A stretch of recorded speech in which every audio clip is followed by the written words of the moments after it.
They found her at the edge of known space, barefoot, trembling and collared. The metal around her throat wasn't alien. It was old, rusted, and etched in forgotten human script. She didn't speak, didn't fight, only flinched at loud sounds and clutched a broken pendant with Earth's seal. No records, no origin, no past. Just one chilling truth. Wherever she came from, humans had been there first, and something had gone terribly wrong. The signal came from a dying satellite, an emergency beacon barely functional, pulsing every few minutes from a wasteland sector long dismissed as uninhabitable. Commander Elric's team found her huddled against a cold rock ridge, her violet skin smeared with soot and dried blood, her arms wrapped tightly around her knees as if she could disappear into herself. Her eyes didn't track them when they approached, just stared through them, unfocused, lips moving in slow, cracked murmurs. It wasn't until Sergeant Merrick leaned closer that they heard it, the same phrase over and over, whispered like a chant. "Please, tell John the First waited." I waited. Her body was shockingly thin, bones too visible beneath the stretch of bruised flesh. Her garments were little more than tatters, thick synthetic cloths long since frayed and fused with dirt and ash. But around her neck hung something alien in context, yet unmistakable in design. A rusted dog tag, its etched letters nearly worn smooth, dangling from a human-made chain. "No colonies out here," Elric muttered, frowning. "No stations, no settlements. Not even wreckage." The girl didn't resist when they offered water, but drank with jerky, fearful movements, her other hand clutching the dog tag like it anchored her to reality.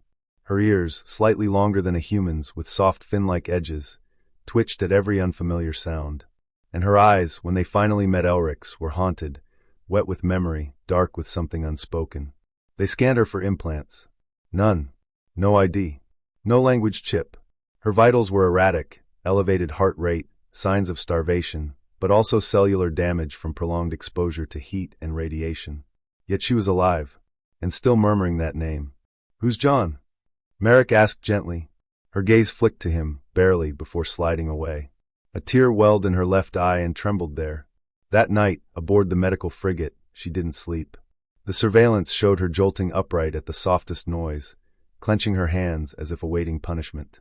Every few minutes she would mouth something, silent and trembling, then glance to the ceiling like someone was watching. "Commander," the med officer said quietly, approaching Elric's station, "she's not just lost. She's conditioned." Elric stared at the footage, how she avoided corners, how she flinched from sudden light, how she never sat with her back exposed. He felt a chill spread through his chest. "Conditioned for what?" he asked. The officer hesitated, then answered. "For obedience." Elric turned slowly back to the image of the girl. Her arms wrapped around herself again, her lips moving in that same rhythm. "Tell John the First waited." But no one on any human registry matched that name in this quadrant. No survivors had been reported. And yet, here she was, half feral, half broken, still waiting in the ashes of some hidden tragedy no one remembered except her.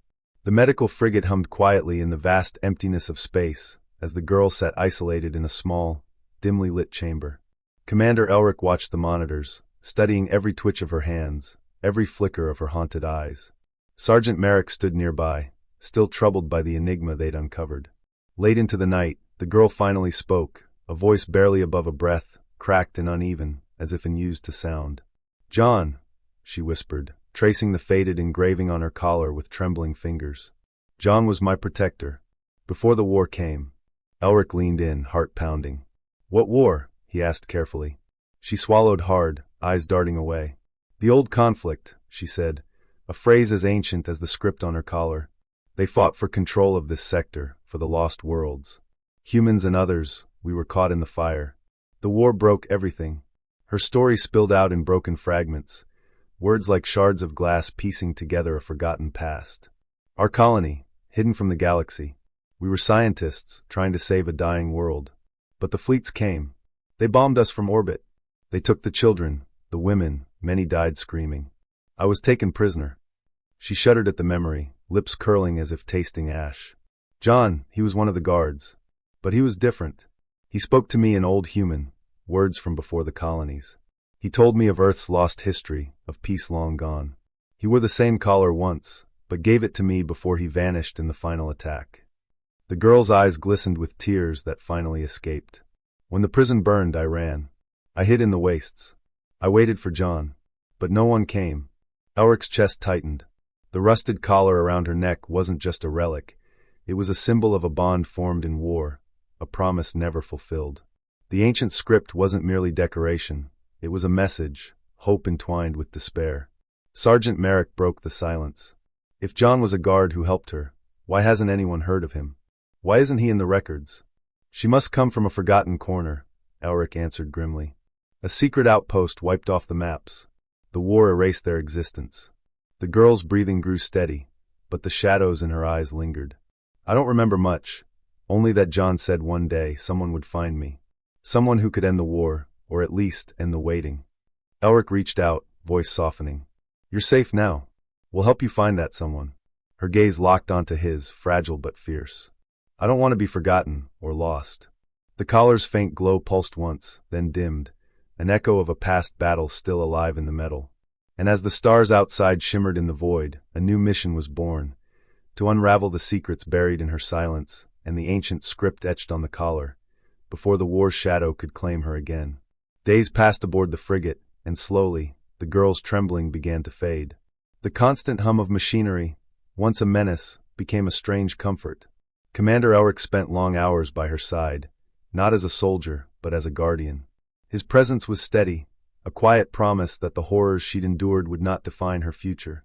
One evening, as the ship drifted past a cluster of distant stars, she finally spoke clearly, her voice carrying the fragile strength of someone reclaiming herself. John's promise, it was never just about waiting. It was about hope, that someone would see me, not as a prisoner, but as a person. Elric nodded. And we do. You're safe here. You're not alone. She reached up and traced the collar's worn engraving, fingertips brushing the ancient human script with reverence. This was his last gift. A symbol of trust, of protection. It means I am not forgotten. The Med officer approached with data in hand, eyes bright with quiet triumph. We've decoded the script. It's a fragment of an ancient Earth peace treaty, forgotten by time, but remembered in small places. Your collar is a key, a message. Her gaze lifted, hope mingling with awe. A message to the future. Elric smiled softly. And you are that future. The girl's heart, once caged by fear and loss, began to breathe again. Slowly, she shed the shadows that clung to her, relearning laughter, touch, and trust. The crew came to know her not as a broken relic, but as a living testament to resilience. When the day came to remove the collar, she hesitated, a silent farewell to the last fragment of her painful past.